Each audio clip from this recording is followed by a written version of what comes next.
Hey guys, my name is Ryan and welcome to Overwatch Central. Today we're going to be talking a little bit about Brigitte and the fall from grace that she's had, as well as some other big news to do with the Overwatch League and also Contenders. Some pretty big stuff there. A couple of days ago somebody put on the competitive Overwatch subreddit that Brigitte's pick rate and win rate had dropped significantly. Her win rate, if you look at the stats of this week on Overbuff, is the second lowest out of all of the heroes. Now there's a lot to say about this in itself. The hero with the best win rate is Bastion with 60%, so it doesn't say an awful lot. Granted, this is also Overbuff, a lot of profiles are privated, so we can't really see all of the stats and it's not really something that you want to completely measure it off. However, looking at trends, you can see that the win rate over the past month, which has sort of stayed around 55-56%, has started to drop quite a lot. Especially in Grandmaster, you see much more of a significant drop today. But as I said, not a lot to really see there, but you can see that the pick rate has constantly been going down. So I really wanted to sort of go over where Brigitte stands in the game now, and it's not looking good. I really feel that we need to see some clarification or confirmation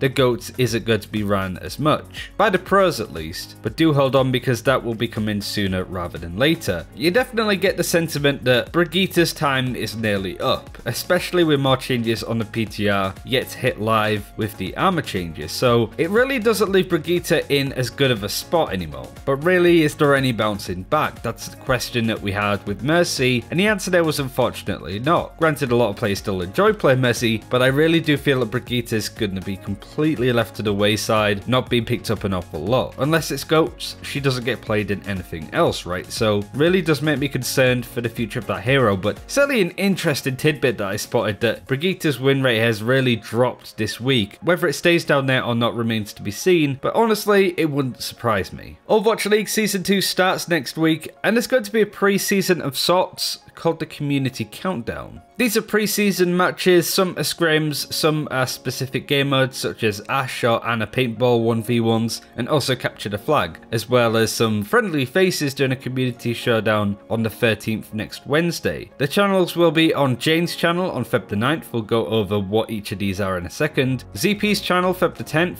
Chanman Feb the 11th, and then Tempo ZP again Feb the 12th. The Community Showdown will be on the Overwatch League channel. So Jane's channel, we will be seeing some scrims with Paris Eternal versus New York Excelsior, Atlanta versus Boston, Toronto versus Philadelphia, Washington versus San Fran, Florida versus Houston. On a Sunday on ZP's channel, we will have Dallas versus London, Vancouver versus Gladiators, Guangzhou versus Valiant, Guangzhou versus Seoul, Chengdu versus Shanghai. On the Monday on Chanman's channel, there'll be some 1v1 Ash featuring Guard, Kyo, Pine, Shofor, Danye, Dia, Kulhex, Bunny, Saya Player, and Eileen. And then for Anna Paintball, we'll be seeing Asher versus Moth, Snillo versus Twilight, Massa versus IDK, Rockus versus Unko, and Fasix versus Zumba. Rockus versus Unko should be pretty interesting there. And then on the Tuesday, we have Capture the Flag games, Atlanta versus Chengdu, Paris versus Guangzhou, Toronto versus Hangzhou,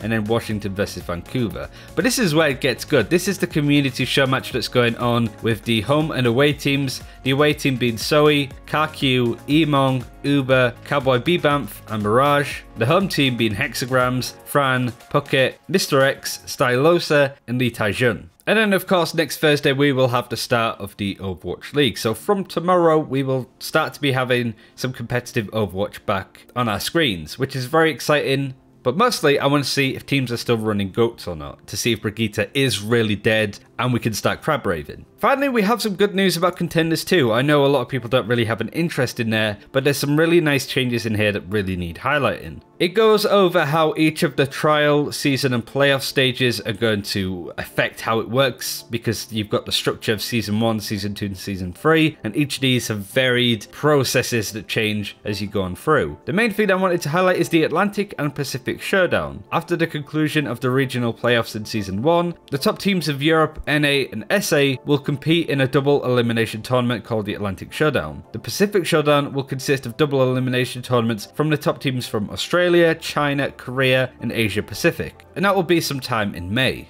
At the end of Season 2, we will also have the Gauntlet, which is the season's pinnacle. It will consist of 10 teams competing in group stages and ultimately deciding a double elimination bracket. Only top performing regions will send their teams from Season 2 to the Gauntlet, and performance in the Pacific and Atlantic showdowns will determine region-specific invites. More details will be provided at a later date. The pricing is also gone up. There will be a 125,000 prize pool for the Atlantic and Pacific showdown, whereas for the Gauntlet it will be $250,000. So a lot better than it used to be, with the normal season giving away more than 3 million in prizes throughout 2019, but that has to go across all of the different regions. All in all, some pretty good news when it comes to the competitive scene. Now we just have to wait for it to start. Before we finish this video, it seems that it's the best time to shout out Omened by HP before the Overwatch League really kicks in. We make a lot of Overwatch League related content, and no doubt you'll be seeing a couple more videos in February, and we also attend a couple of events with them. Not to mention, we also have their Omen laptops, which are very good. We can work from them. I went home for Christmas back up to Yorkshire, only with my laptop and my microphone. I was still able to make content as well as stream Overwatch at pretty high settings, so pretty good stuff that they make. So do check them out in the description below. But this is where I'm going to leave it. Quite a short video in comparison, but certainly wanted to look at Brigitte briefly and then talk about the big changes coming to the Overwatch League. Thank you very much for watching, and I'll see you next time. Take care, and I'll see you then.